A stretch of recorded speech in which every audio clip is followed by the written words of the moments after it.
Hello and welcome to this course on timeline advertising. In this course, we're going to cover how to drive targeted traffic from Twitter with ads that appear in people's Twitter timelines. This course is divided into 3 modules. Module 1 covers campaign objectives and details. Module 2 covers ad groups and targeting. And Module 3 covers creating the actual ad itself and launching the campaign. By the time this course is over, you'll know how to effectively create and launch Twitter ad campaigns for your business. So without further ado, let's dive into the first module. Okay guys, welcome to Module 1. In this module, our expert will be teaching you about campaign objectives and details. So get ready to take some notes and let's jump right in. Okay, so here we are on the Twitter dashboard. We're going to come up here to Create Campaign.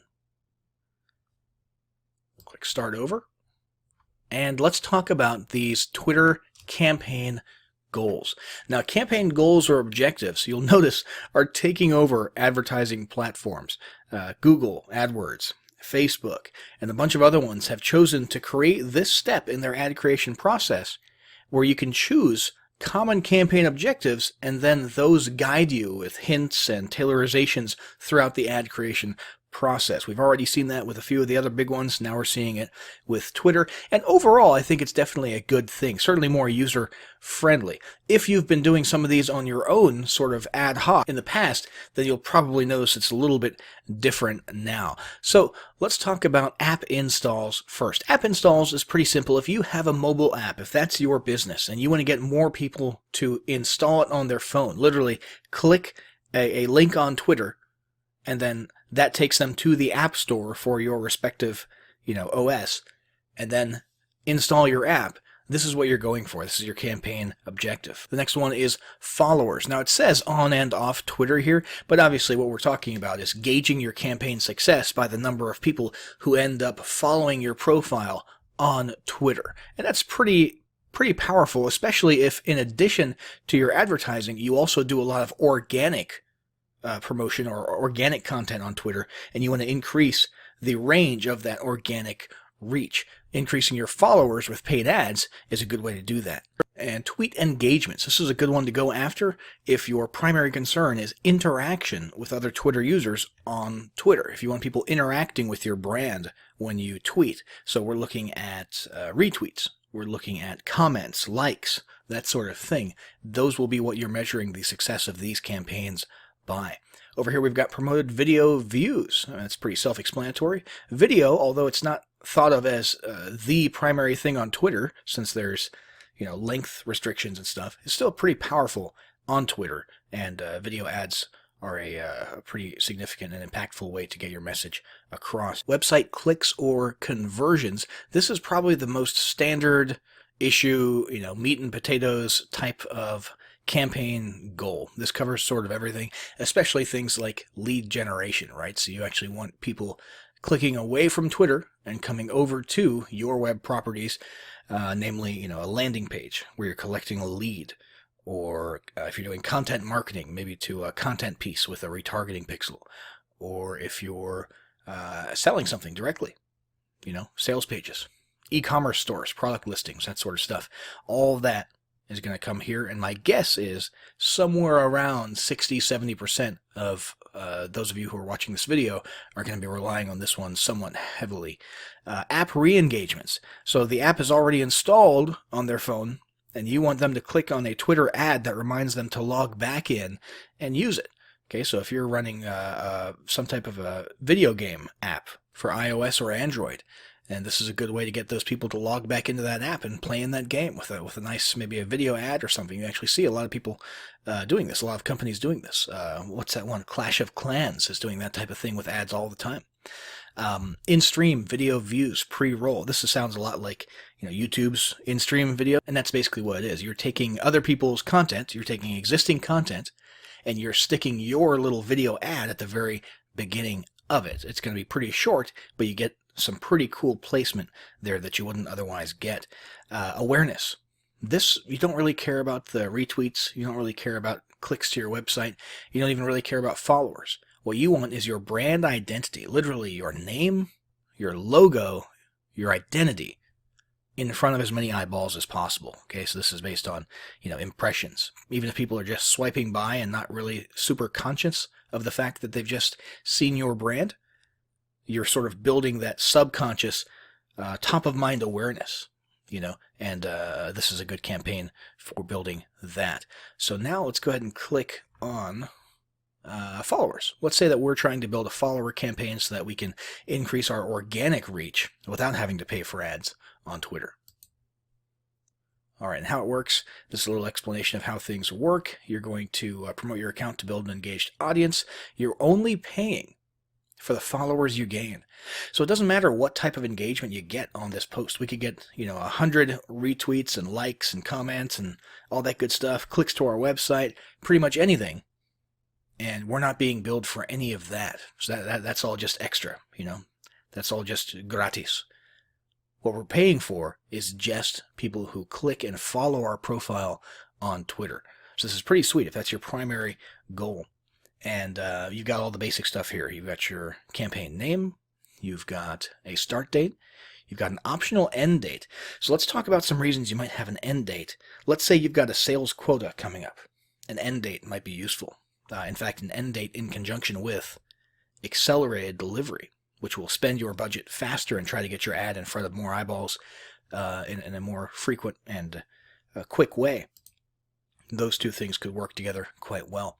If you've got a live event coming up, an actual physical live event that's happening on a specific day, well, obviously, that's got to end at some point, preferably a few days before the event, so that would be a good time to utilize an end date for your campaign, as well as accelerated delivery. A product launch where you've literally just got a 7-day window. That would make sense to have a start and an end date, and maybe even an accelerated delivery, okay? But most people are probably just going to let ads run evergreen, most brands on Twitter, because it's a part of their actual, day-to-day life, their day-to-day advertising. Then we've got, daily budget. And then we've got total budget, which is optional. So if we want to spend, let's say, $25 per day, and sort of indefinitely, however, we want this particular campaign to run out after, let's say, $2,000, we can configure it in this manner. So after however many days, this will eventually grind to a halt when we hit our total budget, and then we can sort of stop and breathe and look back at the campaign to see how it performed and whether or not we want to change things up a little bit, start a new campaign, use a different approach. So that's pretty much it for campaign details. I'll set this back to standard. We're going to hit next up here, and that's going to bring us to the add groups page, and that's what we'll discuss in the next lesson. Hey folks, welcome to Module 2. In this module, our expert will be covering ad groups and targeting. So get ready to take some notes and let's jump right in. All right, so here we are on the ad group page. Now the first thing you'll notice is that some of these variables seem to conflict with the variables on the campaign creation page. However, this is overlap, okay? This is sort of compartmentalization.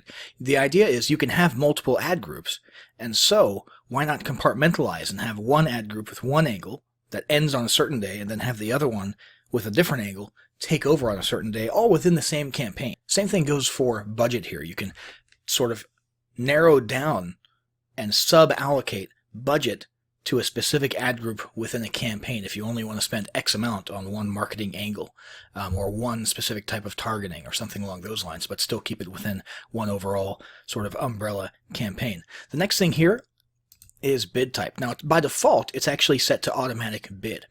If you've done your homework, if you have a pretty solid understanding of the market value of bids for, the various types of engagements or clicks or objectives that you're going for, if you've done your homework, target cost can be something that you can incorporate into your campaign. However, if you haven't and you're new to Twitter ads, it's best if you just let Twitter and their algorithms handle this for you. Then we're going to hit next.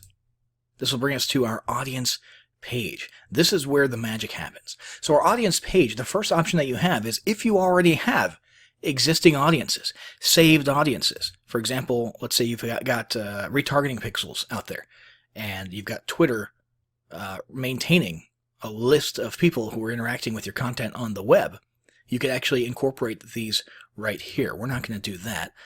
Demographics.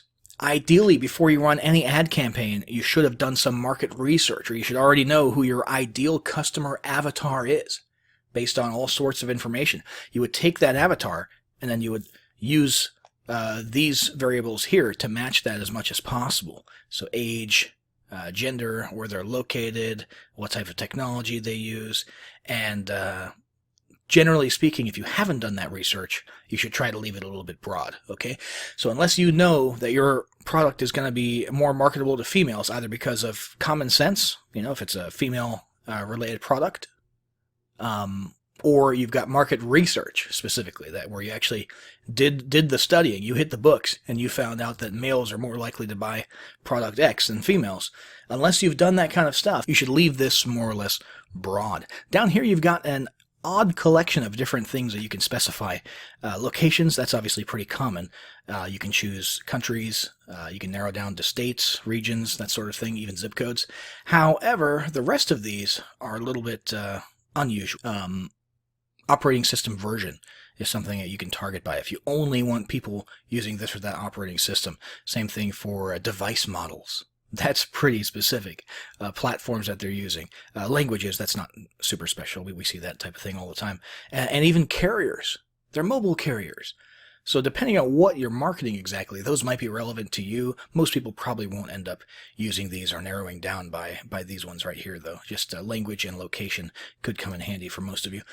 The next thing here is going to be the audience feature. This is where you get into sort of that Facebook style narrowing down of people by their interests, by their past behavior, that sort of thing. So we could, let's say just for grins, we're a piano company. We want to narrow down by people who might be interested in learning to play the piano. And so we're going to go into interests, and we're going to click on music and radio, and we're going to find classical down here, for example, and hit add. And boom, there you go. We just had approximately, what did it say? Music and radio. It'll give you an estimate on the right-hand side.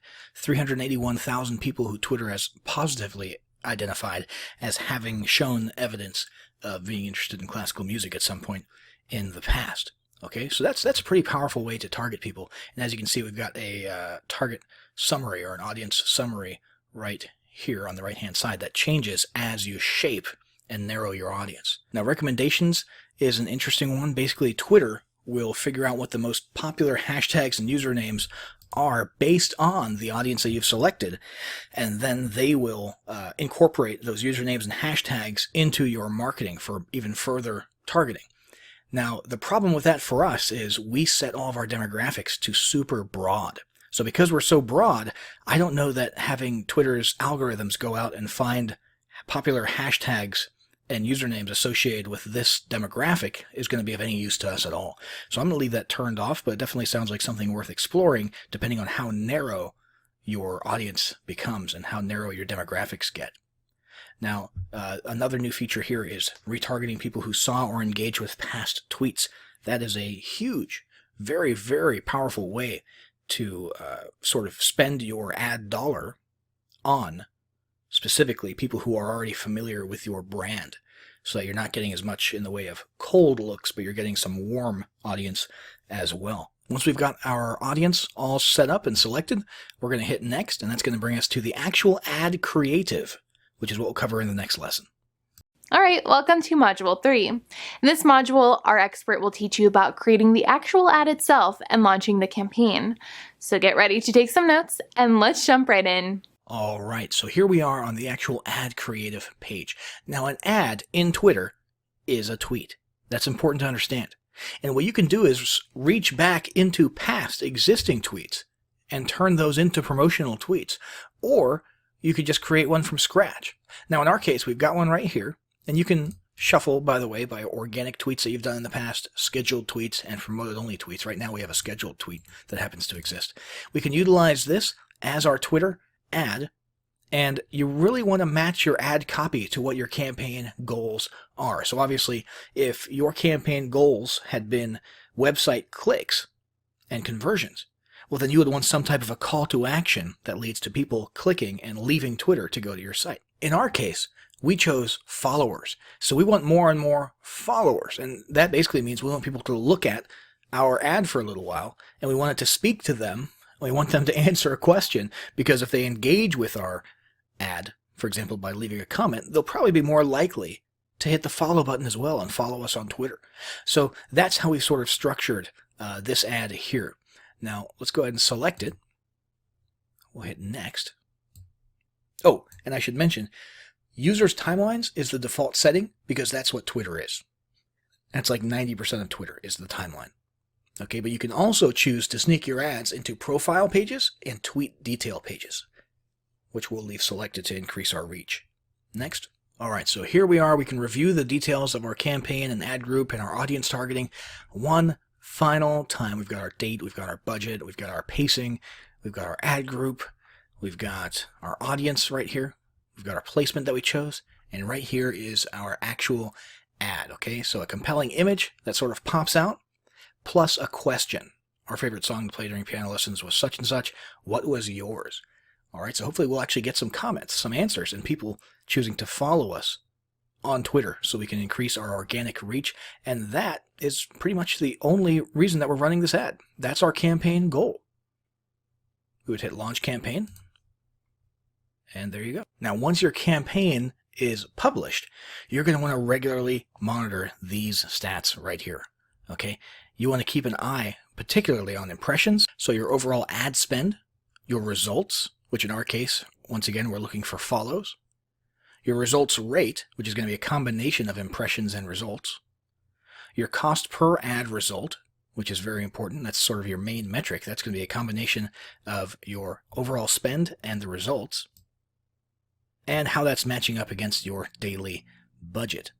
And of course, keep an eye on how much money you have left as well. But you're going to want to adjust your ad groups and your angles and so on and so forth if you're noticing that the performance that you're getting here is not quite up to par and you're not getting your best bang for your buck out of the budget that you're putting into your ads. So make sure you come back here, monitor your campaigns, compare them with each other, compare them with past data, and keep on top of this so that you are actually getting the results that are best for you for every single cent that you put into Twitter's pockets. But that is it, guys. We have successfully gone through the entire process now of planning out, setting up, and launching our first ad on Twitter.